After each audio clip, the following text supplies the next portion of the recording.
What is going on, guys? Money Webby here, back again on Wednesday. We got a 10-game slate on tap for tonight, and I got to narrow down for you with my money six.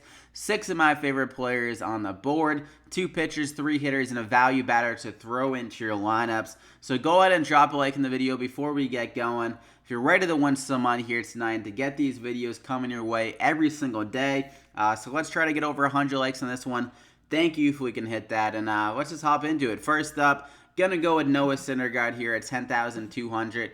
Going against a San Fran lineup that is not scary at all, and it looks like they're going to be without Buster Posey with the remainder of the season. So some more strikeout upside with that in mind, and also they already are striking out a good amount versus right-handed pitchers with a 24% K rate against them, and they're only implied 3.3 runs. So Syndergaard hasn't been great since he came out the DL, but this game against Miami, he was pitching very well. Just didn't. I think he had like one bad inning against them. Good for 22 DraftKings points. But I think this is the matchup where he finally breaks out of that like kind of slump. His pitch count has been trending up. 115 pitches last game, so that kind of shows me that he's back to 100%. Even though he hasn't been pitching to his like normal standards, I think he has the ability to get that upside here in this matchup. And he's probably a little bit motivated with how bad he's been pitching recently, and I think this is the perfect matchup for him to do so. He has a 24% K rate this season and a 14.4% swinging strike rate, so he's generating a lot of misses. I think he can get around 7 Ks in this matchup, maybe even more. We saw Zach Wheeler the other night have a great night against the San Fran lineup with like 10, maybe even 11 Ks in that matchup. So Syndergaard here at home. I think he can get it done pretty easily, especially with Buster Posey out. Probably their like best, if not second best hitter. So I'm going to go ahead and lock him in there first up. And I'm going to go with a little bit more of a value guy, Jon Gray, going against San Diego here. Really good strikeout upside in this matchup. And he's been great as of late. 23, 28, 22, 24, and 26. What is that? 4 out of the last... No, 5 out of the last 6 games. So Jon Gray, really good stuff lately. And against this Padres lineup, they strike out 26% of the time against right-handed pitchers. And like I mentioned, a lot of the Padres lineup is scarier to me against lefties. Like you got that added ability and added kind of scariness throughout. You got Renfroe that kind of gets in play against lefties. Villanueva, Will Myers. You got like the Reyes guy, like those guys are all very solid against lefties. But Jon Gray against these lefties, like there's not many guys that you feel that worried about. Hosmer hasn't been great this season. Janikowski maybe is a little bit scary. Will Myers, okay, pretty scary. But that is it. Besides that, like it should be smooth sailing for Jon Gray. Think he can get a lot of Ks in this matchup. And last time he matched up against the San Diego lineup, at Coors Field, he went 6 innings and got an 11 Ks. So he definitely has that upside on at 7,800. You're taking the discount into effect, and I think he can definitely get a good amount of run support against this San Diego pitcher and should be in line for the win if he can pitch up to his capabilities. And his numbers, like it's not like they have been much worse at Coors Field. They've been very similar. Besides the batting average, which is a little higher, the whip is around the same. ERA nearly identical, and he's actually averaging more DraftKings points than average. So I'm going to go ahead and lock him in there.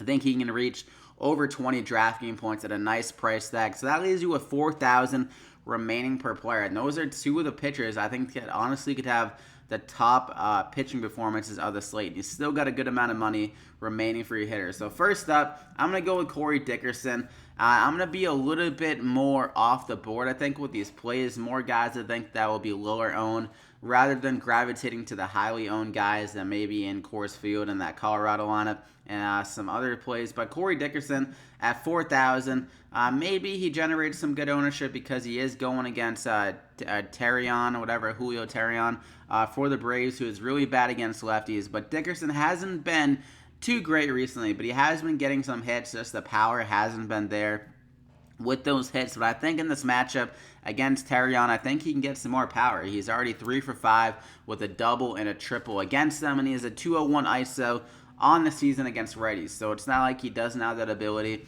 to go deep. He definitely has the power, and also he does have an outside shot at getting stolen base. He has 7 on the season, and Terrion has been allowing a lot of stolen bases over the last 2 years. So Dickerson can get a stolen base here, and Terrion, like I mentioned, really bad against lefties. So the top of the lineup, Dickerson can get up to 5 at bats, and also Terrion has been a lot worse on the road. If you look at his splits, he's a lot more comfortable in Atlanta. So in Pittsburgh here, I think Dickerson can have a great game. So I'm going to go ahead and lock him in there as my first hitter. And next up, I'm going to go with Malik Smith here, who has a great opportunity of getting a stolen base. Great speed on the bases. Already has 26 stolen bases on the season. He's been really balling out this year. Has a 302 average.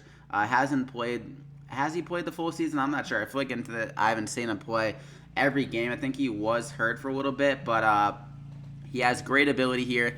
Going against Junis here for the pitcher for Kansas City, who has been pretty bad against the lefties, allowing a good amount of home runs, and also he's allowing a 347 on-base percentage to left-handed batters. So Malik Smith, at the top of the lineup, I think he can get up to 5 at-bats in this matchup and should be able to get on base against Junis at least once. And if he can get on first, I think he can get that stolen base here. And he's been absolutely a beast in Tampa Bay. I want to mention his 52 games. He has a 372 batting average and 44% on-base percentage with 16 steals in 52 games. So he's definitely comfortable in Tampa Bay. Great opportunity for a stolen base, like I mentioned. You get that kind of safety and production when you're targeting this guy that can get a stolen base. So I'm going to go ahead and lock him in there as my second hitter. For my third guy, a little bit of a narrative, but Giancarlo Stanton here.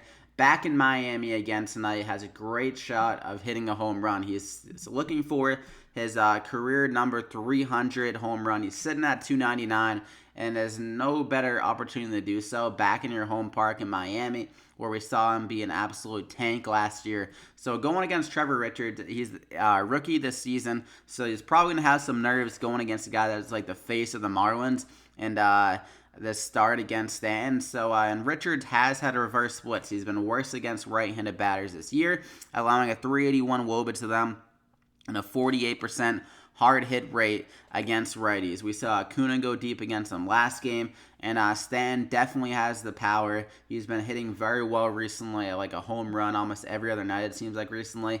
Like double digits, 4 out of the last 5, and then he had 2 of these against Texas. So definitely the ability to have a big game here, and I think he is going to want to get that 300th home run back in Miami. No better way to do it. So I'm going to go ahead and lock him in there. A little bit of a narrative, like I said, but the opportunity is there in a good matchup as well. So for my fourth hitter, my value guy, David Bodie here, going against the lefty. He's been pretty damn solid against lefties. He has like a 313 average against them. Small sample, but still good pop as well. 188 ISO and a 45% hard hit rate against lefties. So good ability against them. And he's going against a bad one in Liriano tonight. The Cubs are heavily favored in this game. They're implied 5.5 runs. So I think Bodie can get like a double, some RBIs in this matchup. Hasn't been hitting well recently, but I think these have all been against right-handed pitchers, I'm pretty sure.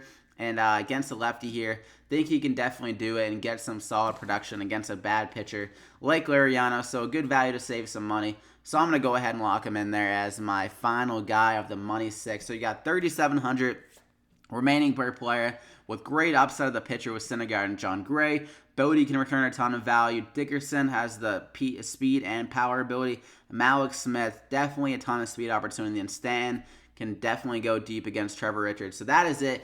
I hope you guys enjoyed. Be sure to slap a like if you did. Like I said, 100 plus likes. Thank you if we can hit that. And also hit that subscribe button if you haven't already to get these plays every single day. You can hit that bell icon next to it to get alerted every time I upload. Sometimes it doesn't alert you. I think it emails you maybe. I'm not really sure how it works out. But if you aren't following me on Twitter at MoneyWebby, you can kind of see when I tweet up my videos every single day. So that's an easier way to get my videos as well as along with being subscribed with the notifications. So thank you if you want to do that. I'll update any plays on Twitter at MoneyWebby if I need to, if I feel a little bit different on any of these things. So that is it though. Good luck tonight, and we'll see you back here again tomorrow.